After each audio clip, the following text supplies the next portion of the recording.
Hello everyone, welcome back. BogMod here. I wonder if I could... Yeah, I could. Trying to be too on edge. Ha! Alright. Oh, I thought we were talking to Osborne. Oh.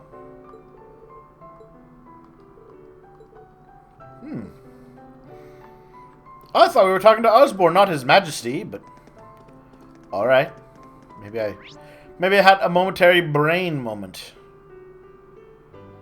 Hate to the fall of this room. Well, I'm gonna check out other rooms. Because you can't stop me, game. A waiting room for guests.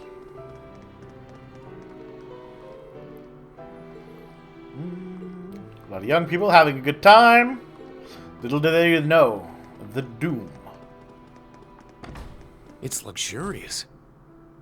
It's a sizable lounge for palace guests. Oh, are you Mr. Schwarzer? Your dance was splendid. I'm looking forward to future success.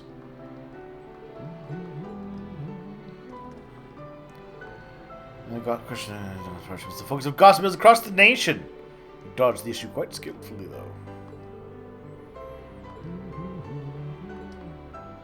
Continue to serve the nation gloriously. Yes. Butter's bottle.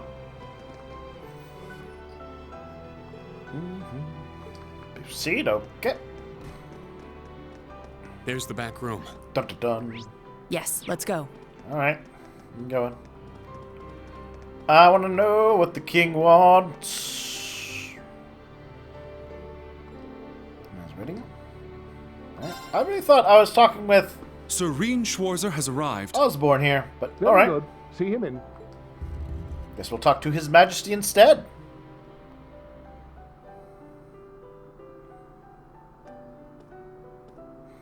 Unless Osborne is here with His Majesty. And they're going to reveal the grand conspiracy to us now. I apologize for calling you here like this, Instructor Schwarzer. No, it's an honor to have an audience with the Emperor. Everyone loves the Emperor.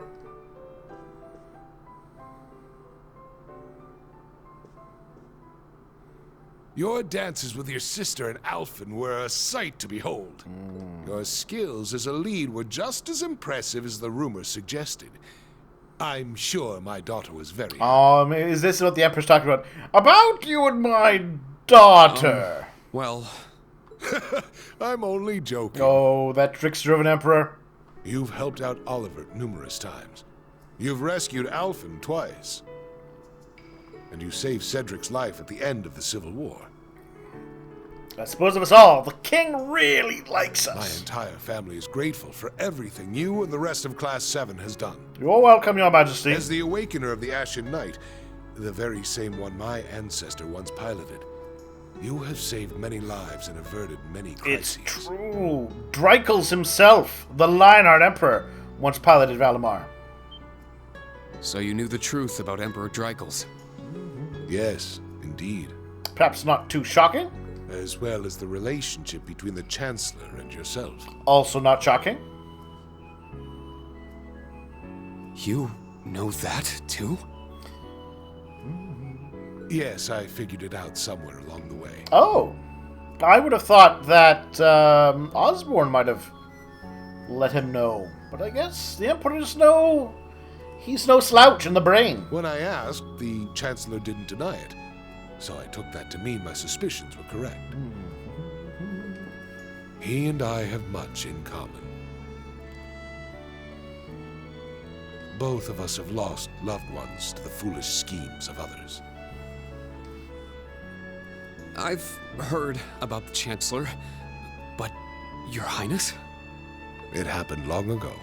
This is where we learn about Oliver's Have mom you died. perhaps heard anything regarding Oliver's birth? Yeah, that goes out to say. I may have heard a rumor once. Apparently she was a commoner, but she passed away tragically. Thor's in the same year. Her touch, grace, and bright smile were anything but common. But fight has but eventually we fell in love. Young we became involved with each other.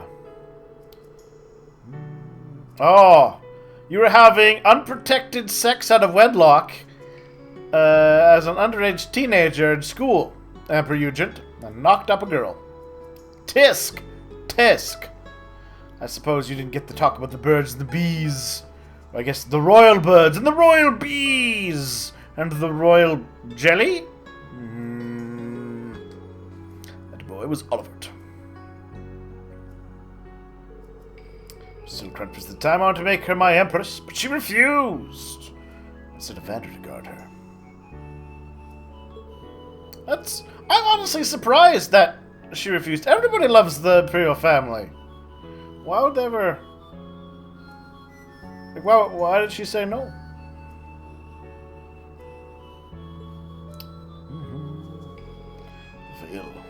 Jaegers. Oh, I see what happened. Always those Jaegers. Always out killing innocent people. That is still the Vander family. Mueller.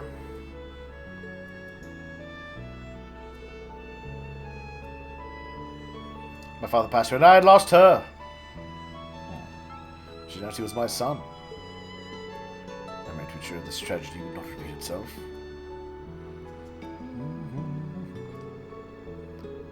Working as a maid. Still served my courtship despite knowing that my heart still belonged to my first love. See again, like, the woman who actually loved the Emperor was all like, nah, I won't marry you.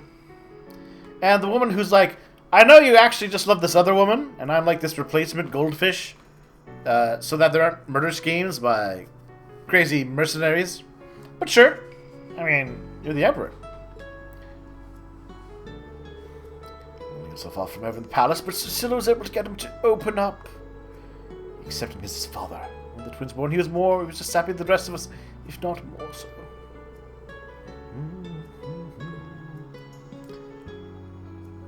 I had no idea.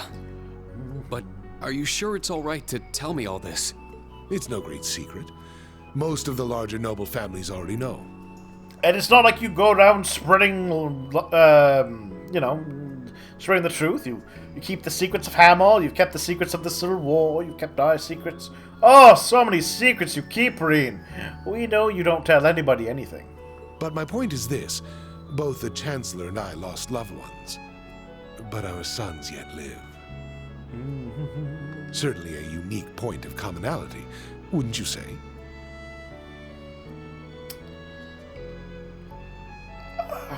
I want to say yes, Emperor.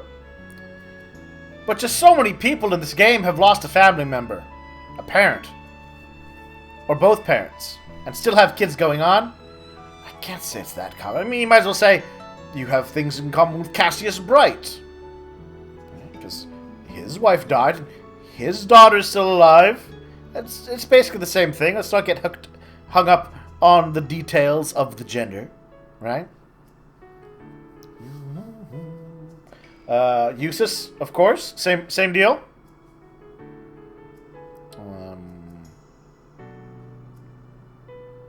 Macius, same deal. There's lots of them out there. That's true.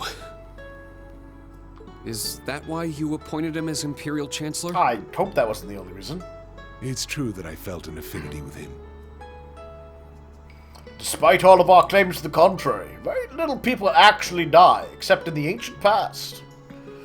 It's either Hamel or, a long time ago. However, the most important factor was his negotiation of the ceasefire with Liberl. See, now, I've been curious about this. To what degree did the Emperor know what was going on? The events of Hamel wounded my heart deeply. But I knew I could not allow them to be made public. Ah, so you say? He managed to get both the four great houses and Liberl to concede to his terms and put the 100 Days' War to an end.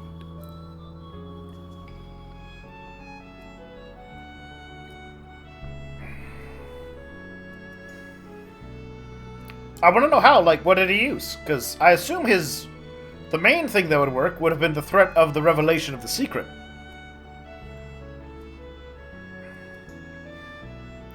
Use the secret to get the four houses to concede. Because, the doom that would befall them if it got out what they were doing. And the threat of Liberl is that if they don't accept the offer on the table, the war continues, which they know they couldn't win. Despite their successes. And so rose the first common-born Imperial Chancellor. Like, I really want to know if there's some special trick to it, Now I or what he understand. did, or what. But in the 13 years since he became Chancellor, a lot has changed. The nobles have lost power, while he's only gotten stronger. And he's using that power to steer Erebonia in a dangerous direction. I don't know, it doesn't seem that different to how Erebonia is. With all due respect, I don't think it's right to sit back and let him continue. Finally, Reen speaks up! About time, buddy. About I understand time. your concern. Oliver's as well. But I suspect it's too little too late. Also, you're just saying, it's dangerous. You need a little more than that. I talked about this in my Grandia playthrough, right? You can't just be like, it's dangerous, it's bad. I like peace, and I don't want us to invade other countries. You need to set a little more reason. Because I'm sure they have more reason to invade them than just, we should do it. Oliver is more concerned for his brother and sister's futures than anyone.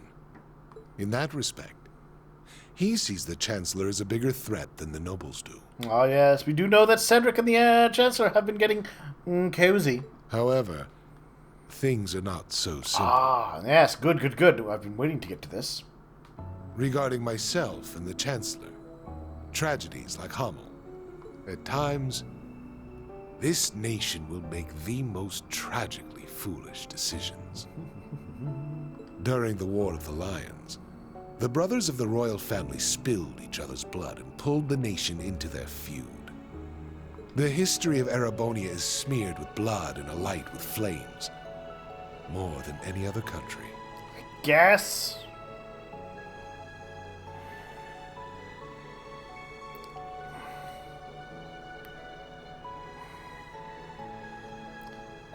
They could have made the history of the game a little more clear on that. Like the Civil War we just had, incredibly peaceful, very non-violent, very little damage. They talk about how the country was ripped apart 250 years ago, but that was 250 years ago. And how long before then was the last big... I mean, these are like 3 events over 1,000 years. It doesn't feel like it's particularly more than... I guess, unless the other countries are like, we've literally never had a single war. All of our people got along forever and always, and there was never a single succession crisis. Which maybe, but that just makes the other countries ridiculously unrealistic. Yeah, like the idea that Calvard, which of course went through its own massive political upheaval that caused it to now be a democracy, only had that one event in all of its backstory. That's... I mean, maybe, but it just makes the other countries... It makes the setting a little unrealistic. They haven't painted Erebonia as a place particularly ravaged by the flames of war all the time, so much you can't believe it. He's right. Deception is an important tool in politics and war, but the thought of killing your own people as an excuse to invade another country. Yes, I agree. It's bad. Especially since, like, we don't even know how it was used as an excuse yet. Because by all accounts, it was kept secret. It was a lie. No one knew about it. To the extent that it didn't actually need to be done. They could probably have just as easily deceived the Emperor. Or, just, hid the people in a mine. Or done a lot of things. And still done everything without actually killing anyone. Given how they never actually... Maybe they use it as an excuse to the Emperor. But I have this strange feeling like he didn't go out and be like, are you sure they're all dead? Let me go to Hamel. I'm going to take a few months. I'm going to investigate this. And then I'll get back to you about if it's okay. I have my doubts that is what happened. They probably came to him to say, Emperor, blah, blah, blah, blah, Hamel's been destroyed by an attack from the Burl. We want to counterattack. Alternatively, they destroyed the place and were like, Emperor, by the way, we're at war with Liberl because of this. None of which would have required, like, if it's the latter, it never actually would have required that they kill anyone.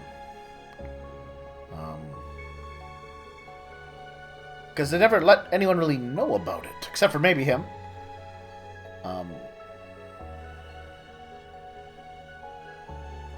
It's a weird, like, I'm still unsure on the whole Hamel excuse, given how hush-hush it became, that it wasn't advertised in any way. As a teacher of history, I'm sure you have your own thoughts on this matter. Yeah, it still doesn't sit right to me.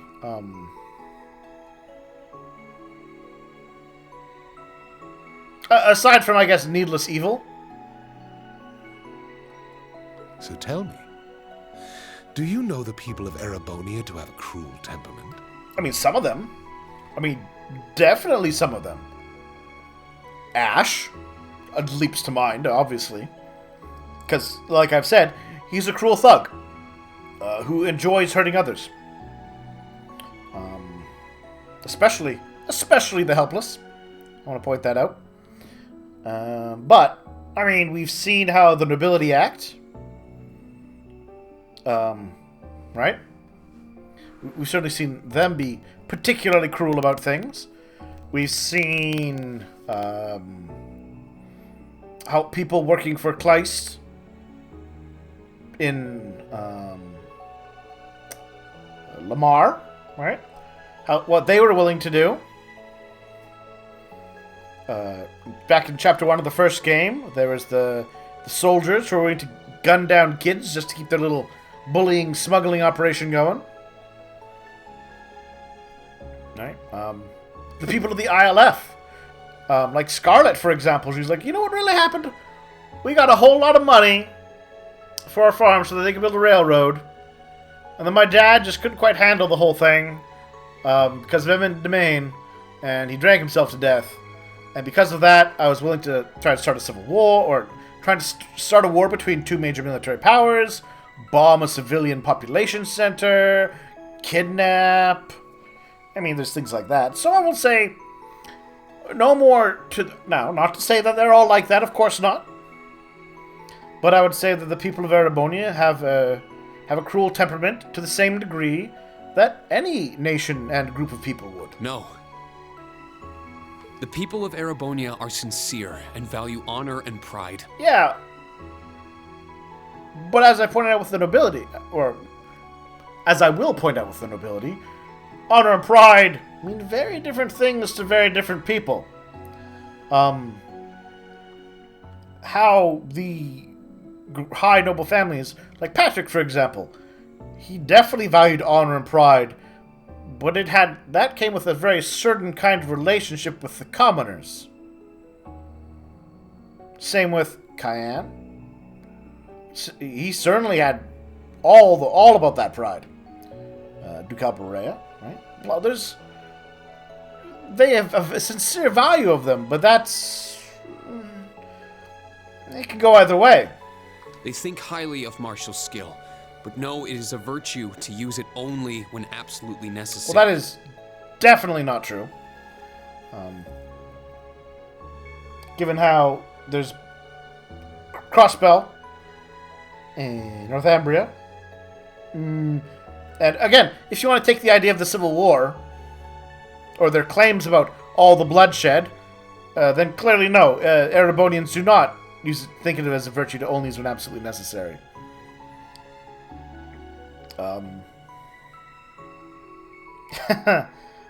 Also, I mean, if you look at martial skill, obviously it has to make room for friendly competitions. So, yeah. Also, again, like Hamill, right? The incidents you spoke of, it's almost as though a devil had been whispering in their ear. Please don't let it be that. I hope it's not that. I really... I hope it's kind of a metaphor for things. But, oh, I hate that kind of thing. Oh, no, it turned out all the evil was actually because of this one evil guy. It would strip a lot of meaning out of this. I can't help but feel.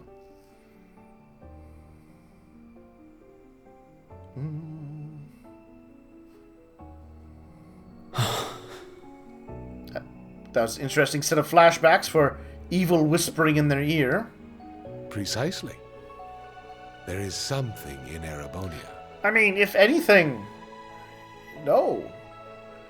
Oh, but no. Oh, they are gonna go with that route, though. Something which bends people's minds and steers them toward chaos. Okay. Alright, well, nobody's to blame for anything, everybody. There's an evil supernatural mind-controlling demon out there. Perhaps it could Yay. be called a curse. One that has been with us since the founding of this nation. Okay, no. I should jump to conclusions. You could still be talking in metaphor. You could still easily spin this about, the heart of man is a greedy thing, yada, yada, yada. If you've read the Black Records, you may have some idea what I speak of. The Black Records. It would seem the church is seeking them out, but the original writings are in the imperial family's possession. Oh, I have a bad feeling about this. Only those who succeed the throne are permitted to read them. They are records of the truth of this nation's history, and a prophecy of its future. Oh, that's disappointing. Okay, I've talked about... Alright, I'm going to pause here. Because I'm going to get into a rant about... Or not a rant, but a ramble, perhaps. Better way to phrase it. A dissertation about this. And I don't want to go too long about it. So, or at least make this episode drag out too long. So I'll talk to you all in a bit.